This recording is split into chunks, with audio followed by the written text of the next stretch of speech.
Il était une fois, dans un village niché au cœur du royaume Fongbe, un amour naissant entre deux âmes liées par le destin.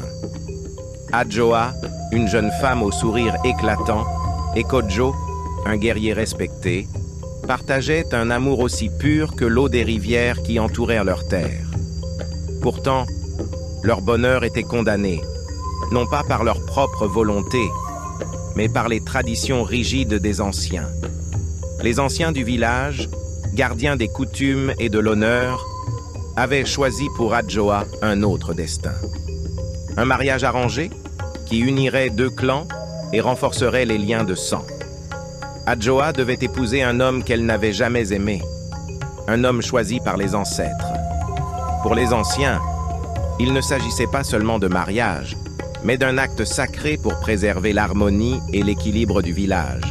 Mais l'amour, comme le vent, ne peut être capturé ni dirigé.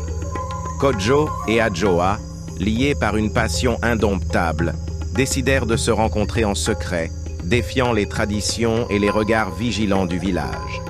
Chaque nuit, à l'ombre des grands baobabs, ils se promettaient un avenir ensemble, ignorant les conséquences qui pesaient sur leur tête.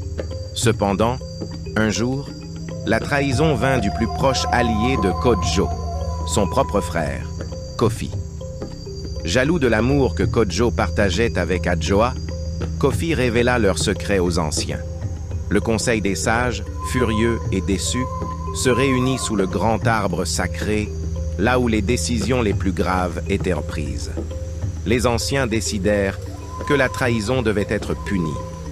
Kodjo fut banni du village, condamné à errer sans terre ni maison, tandis qu'Adjoa fut contrainte d'épouser l'homme choisi pour elle, brisant son cœur et celui de Kodjo en même temps.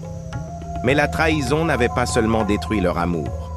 Elle avait aussi brisé la confiance qui unissait les frères. Les anciens, dans leur sagesse, avaient restauré l'ordre, mais à quel prix? À l'ombre des anciens, le village vivait désormais avec le poids de la trahison, une trahison qui avait éclipsé le plus grand des sentiments, l'amour.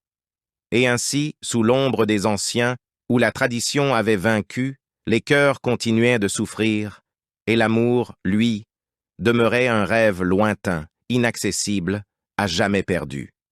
Merci d'avoir écouté l'histoire, vous l'avez bien aimée, j'espère n'hésitez pas à la partager et à aimer pour m'encourager la chaîne.